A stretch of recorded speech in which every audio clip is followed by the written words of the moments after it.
6h15, nous ouvrons le kiosque d'Europe 1. Thomas Soto. Le kiosque d'Europe 1 et ses plumes. Marion Calais pour les régions, Jean-Philippe Ballas pour la presse internationale, Axel de Tarlet pour la une de l'Écho. Eva Rock n'est pas là ce matin, il n'y aura pas de télé. Ah si, elle est là, si. Bonjour à tous. Bonjour Thomas. On commence avec vos quotidiens nationaux. Ce matin, il y a deux interviews qui vous attireront l'œil. D'abord, celle d'Arnaud Montebourg dans Les Échos. Il tire à vue. François Hollande mène une politique absurde qui étouffe l'économie. Le gouvernement n'a plus de majorité, ni dans le pays, ni au Parlement. Le quinquennat devait être celui de la décroissance du chômage. Il est celui de l'hémorragie du chômage. Arnaud Montebourg, qui a l'impression, il le dit, d'avoir perdu son temps en politique. Je ne veux plus prendre part aux débats qui n'en valent pas la peine. Une dernière question quand même. Et 2017, ça en vaut la peine, monsieur Montebourg? Là, l'ancien ministre fait une vraie réponse de politique. On n'en est vraiment pas là. Autre témoignage, il raconte, c'est la une d'aujourd'hui en France. C'est un policier du RAID, le premier à avoir pénétré dans l'hypercachère lors de l'assaut au mois de janvier. Mon job, dit-il, c'était d'abord de protéger avec mon bouclier le collègue chargé d'ouvrir le rideau métallique. À ce moment-là, il n'a qu'une obsession: protéger la vie des otages. Il raconte Koulibaly qui ouvre le feu, des balles qui viennent se loger dans son bouclier, son gilet pare-balles qui en stoppe une. Il parle de sa famille aussi. Vous les aviez prévenus ? Il se doutait que j'y étais. Témoignage touchant et humble qui, pour le coup, vaut la peine d'être lu. Sinon, le Figaro s'inquiète du vandalisme qui n'épargne aucune région de France et libération des départementales avec des élections qui tournent mal M-A-L-E-S. Moins de 10% des départements seront finalement dirigés par des femmes. À la une des régions, Marion Calais, quelles sont les unes les plus marquantes de la presse quotidienne régionale ce matin? Eh bien voilà les vacances à la une, comme dans le Républicain Lorrain qui s'intéresse au nouveau calendrier scolaire présenté ce matin. Et parmi les changements, nouvelle carte de France oblige, l'académie de Nancy-Metz qui quitte la zone A pour rejoindre la zone B. Friture sur les ondes, en première page des dernières nouvelles d'Alsace, grève à Radio France qui perturbe l'antenne locale à Strasbourg et conflit aussi dans le même temps à France 3 pour d'autres raisons qui perturbe également depuis 3 mois le journal quotidien. Enfin, l'escroc de l'immobilier qui récidive à Lyon.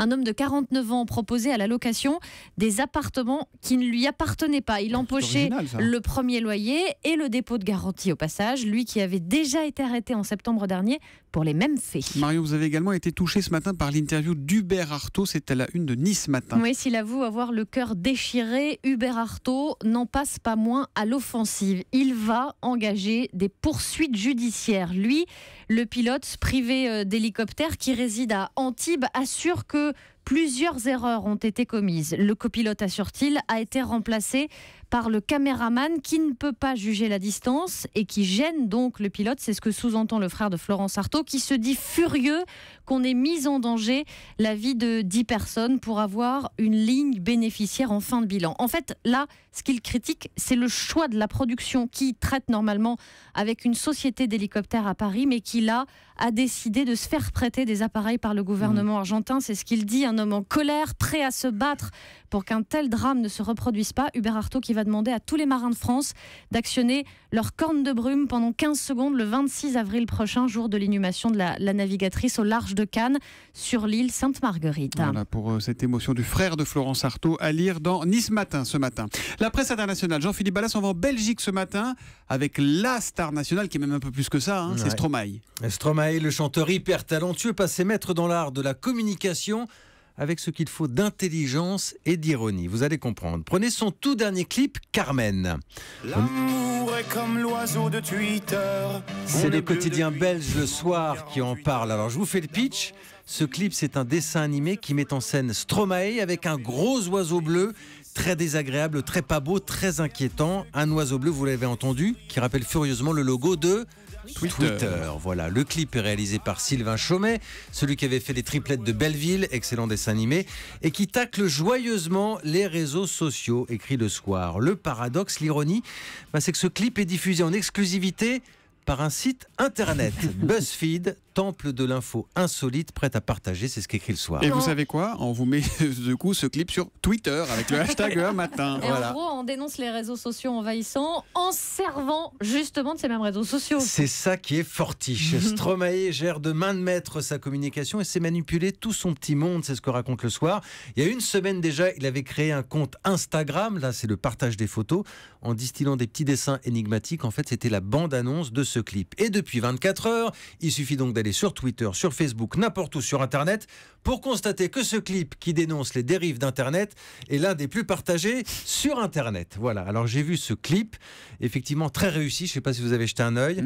Pas encore. C'est surtout très flippant, surtout quand on est comme moi un habitué des réseaux sociaux. Franchement, ça donne envie de prendre un peu de distance par rapport à tout ça. Et c'est comme ça qu'on s'aime, comme ça qu'on somme, et c'est comme ça qu'on s'aime. Comme ça qu'on s'aime, comme ça qu'on somme. C'est donc à lire dans Le Soir, la presse belge. À la une de l'Écho, Axel de Tarlé, les jeunes veulent créer leur propre entreprise. C'est une vraie tendance et c'est à lire dans Le Monde. Exactement, c'est un sondage. Donc on a regardé la promo 2013 sortie d'HEC. Il y en a 25% qui ont créé leur boîte. C'est énorme parce que si vous regardez il y a 10 ans, les jeunes qui sortaient d'HEC, il n'y en avait que 9% qui créaient leur boîte. Il y a 10 ans, la mode, c'était pas la même.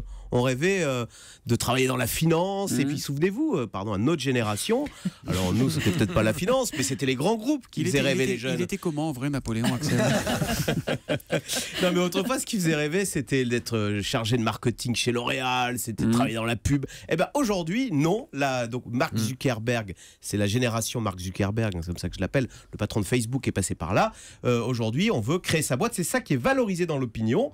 Et puis il faut dire aussi que la technologie le permet, parce qu'aujourd'hui, vous mettez un jeune talentueux derrière un ordinateur, il peut faire une plateforme et créer Twitter, par exemple, avec une audience mondiale. Donc vous voyez, la technologie permet aux jeunes de créer leur boîte. Voilà. Mais alors, si les jeunes créent leur boîte aujourd'hui aussi, c'est aussi parce qu'ils ont du mal à trouver du travail ailleurs. Alors ça, vous avez raison, parce que oui, c'est un phénomène qui touche tous les jeunes, y compris ceux qui n'ont pas d'emploi. 54% des 16-29 ans veulent créer leur boîte, contre 37% pour le reste de la population. Vous avez raison, il y a le chômage qui passe par là. Mais même qui est rentré, il y a le traumatisme du chômage. Au fond, les jeunes ont vu leurs parents bien aller consciencieusement travailler pour de gros employeurs, mais de gros employeurs qui ont procédé à des charrettes, qui ont délocalisé, et ils se disent finalement à quoi bon. Il y a un désenchantement vis-à-vis de ces grands groupes, et donc maintenant on se lance soi-même. Tant mieux, parce que dans tous ces jeunes qui créent leur boîte, eh bien, on peut le souhaiter. Il y a les futurs Apple, il y a les futurs Microsoft qui vont créer des emplois, de la technologie et nous ramener. C'est plutôt bien d'avoir des jeunes audacieux. Mais exactement, on se retrousse les manches et on se lance soi-même. 25% HEC qui lancent leur boîte. Voilà, qui met de bonne humeur Axel de Tarlé le matin. Eva Rock, ce soir, on allume D8 à 20h50 pour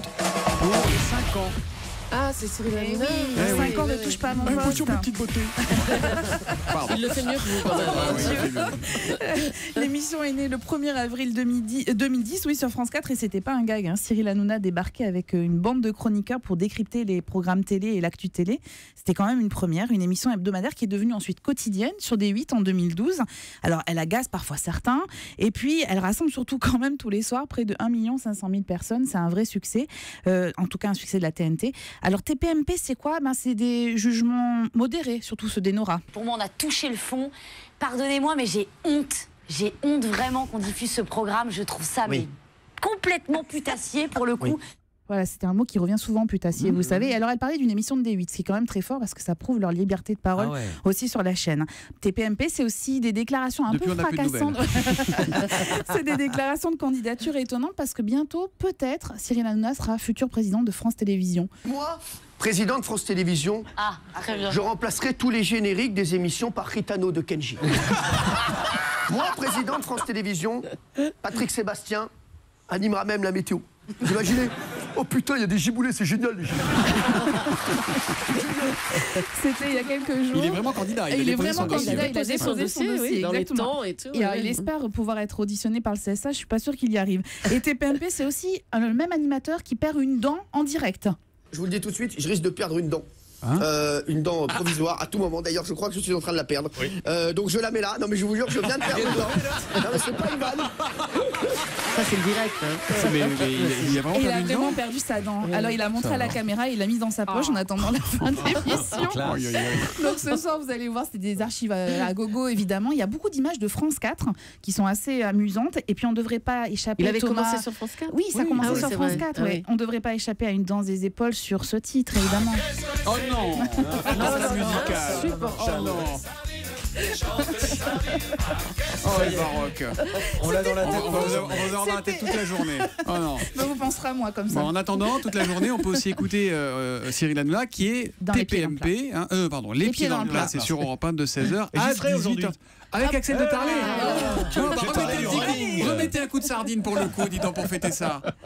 Non, il n'y en a plus. Elles sont plus fraîches. Elles sont plus fraîches. Alors, rideau sur le kiosque.